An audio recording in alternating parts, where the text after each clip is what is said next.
Ayan na siya guys, ang nagawa natin. Yung flat. Feelings.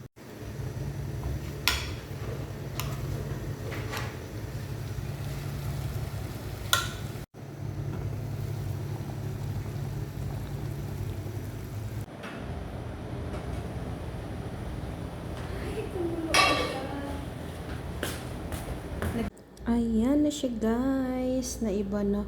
Yung iba na bumukas yung iba sa tikman na natin. Tikman na natin. So excited. Dahil paborito ko ang caramel, ito ang unahin natin. Uy. Ayan siya guys. So, hindi masyadong nalusaw ang caramel.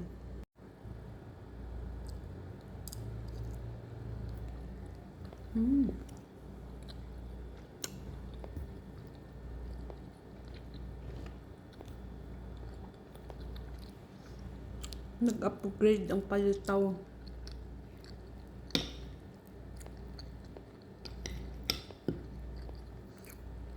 Kaso sinapalitaw. Kasi ang palitaw, sugar lang tsaka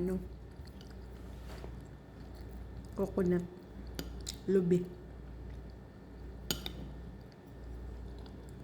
Ito may pa-caramel at chocolate. Tapos cheese, queso. Pwede na siguro to.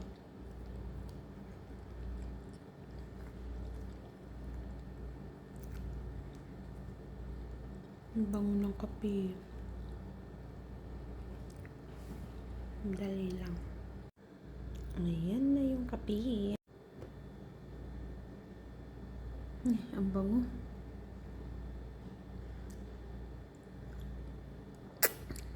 Ay, grabe. Pwede pala to kahit di ka na pumunta ng bili ka na lang ka, sarili mo. Ay, grabe. Dapat pala dinalawang box ko na lang to.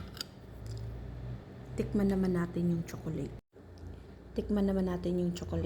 Ito naman yung pinagsama ko na yung dalawang chocolate. Kaya may green, may yellow.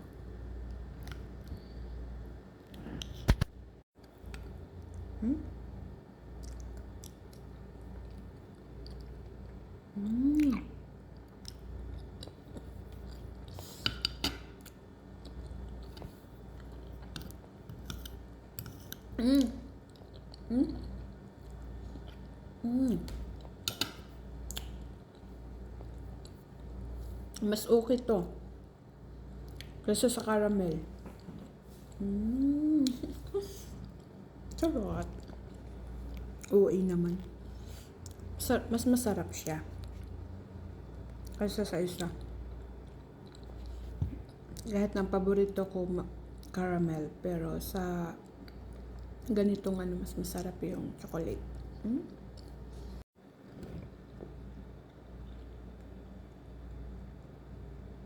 Itong cheese naman, tikman natin. Ayan siya guys, so. Ayan yung cheese sa loob. Hindi yan tinipid. Tikman na natin. Charot.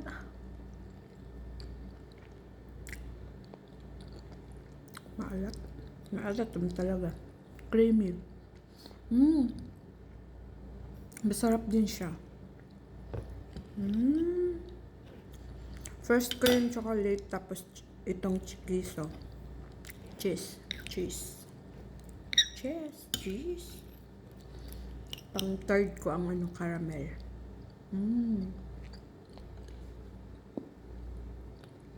Bagay to sa mga hindi mahilig sa matamis.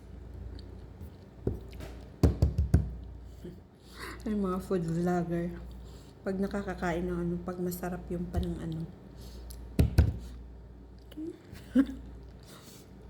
may pakagat labi.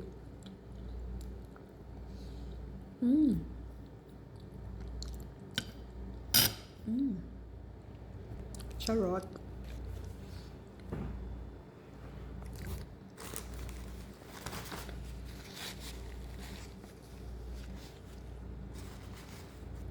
Pero in fairness, ang sarap talaga ng kape. Ngayon na yung iniinom ko ngayon ay yung black coffee na lang na walang sugar. Parang na-appreciate ko na yun yung mga ng coffee. Alam yung Arabica coffee, ang sarap guys. Tapang na, basta masarap. Caramel macchiato masarap din. Grabe.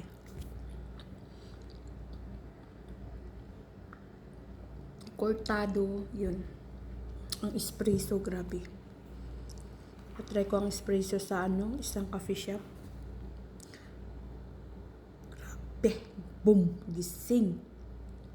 Kahit ilang oras kang bagay talaga yun sa mga nagbilar ba. Ng lamay.